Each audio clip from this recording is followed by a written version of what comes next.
Good. So, Dr. Peat, why don't we begin by you telling us about how we have a correlation between an underactive or low thyroid function and the aging process, and then maybe include information in lay language about insomnia and arthritis and cholesterol, all these things that we don't assume are associated with the thyroid gland, but indeed are. Okay. When a person is under stress, the thyroid adaptively goes down. It's like a hibernation process. That's one adaptation that works if an animal is starving, for example, in the winter. If its metabolism slows down, its heart rate slows, and its body temperature drops, it can last through the winter without eating up its fat too fast.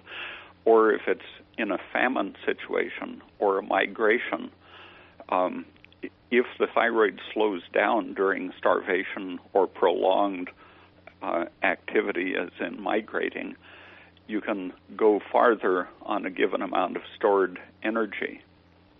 When people go on extreme diets trying to lose weight, they lose maybe a pound or so the first day, but then they stop losing weight if they're eating much less than 1,000 calories. Or on a total fast, they will lose nothing but muscle after the first day. That's because after about 12 to 24 hours, your liver has depleted its sugar stores, and at that point, it starts turning your muscles and other tissues to sugar, and that would destroy your body very quickly. So the thyroid adapts down under stress. And so the worse the stress is or the more prolonged, the lower your thyroid gets.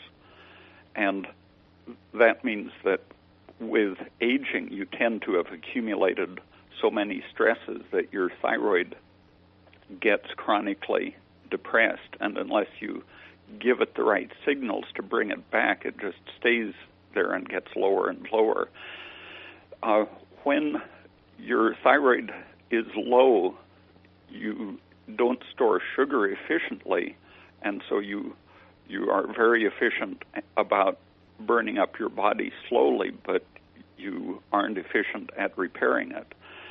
And all you're doing is decaying at a slower rate when your thyroid is down. So what you want to do is stop the decay process and begin the repair process. People have looked at patients in hospitals, and they have found that the ones with the same diseases but with a low body temperature are the ones who are less likely to survive and go home. And it's because the low thyroid, which is an adaptation to many stresses and sicknesses, at a certain point, the low thyroid stops being protective and starts interfering with the healing process.